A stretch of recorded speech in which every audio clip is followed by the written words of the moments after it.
First on Fox tonight, all right, you send your kids off to school expecting that they may come home with a little homework or even some books, right? But you'd never expect them to come home with a shaved head. I know. Well, one Lehigh Acres family is outraged after they say a counselor at their son's school shaved his head because his haircut wasn't appropriate. 4 Corners' Christy Diamond working to get to the bottom of this one. Christy?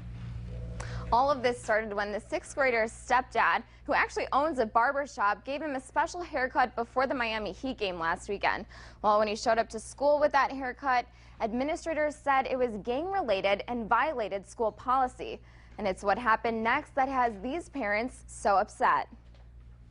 And there was hair all over like that, and it was just plain, like short like this. 11-year-old Danny Valdez is sporting a fresh new haircut, but unlike all his other cuts, he didn't get this one here at his parents' barbershop. My reaction was, what happened and who did it? On Wednesday, the 6th grader went to school with this haircut, which administrators say violates school policy. Danny's stepdad got a call from the school about the cut and says he couldn't pick up Danny right then, so he planned to fix it after school. Our agreement was he would come to the barbershop after school, get his haircut, and that was it. But that didn't happen. Instead, a counselor at the school shaved off Danny's design. He took the clipper out and just shaved it off. Since Danny's parents own a barbershop and know everything that goes into cutting hair, they say their biggest concern is the cleanliness of those clippers. Where did the clippers come from?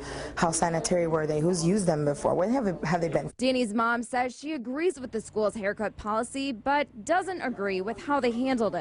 They should have contacted me and said you have to pick him up, not take it upon themselves to cut his hair. I reached out to officials with Lee County School District, and they have a different story. They say Danny's stepdad agreed to the cut to keep Danny out of in-school suspension, but nonetheless admit it shouldn't have happened, saying, quote, the district acknowledges the actions taken by personnel were not appropriate. I was really livid. I don't know out of what intention it was done. I just feel like it shouldn't have been done, period. I reached back out to the school district to find out if the counselor who did this will face any sort of disciplinary measures. The district spokeswoman tells me they'll have to review the incident first. And as for the family, Danny's mom tells me she's already arranged to have her son switch schools. Live in the studio, Christy Diamond, Fox 4 in your corner. All right, thank you, Christy. Do you think the teacher had the right to shave Danny's head?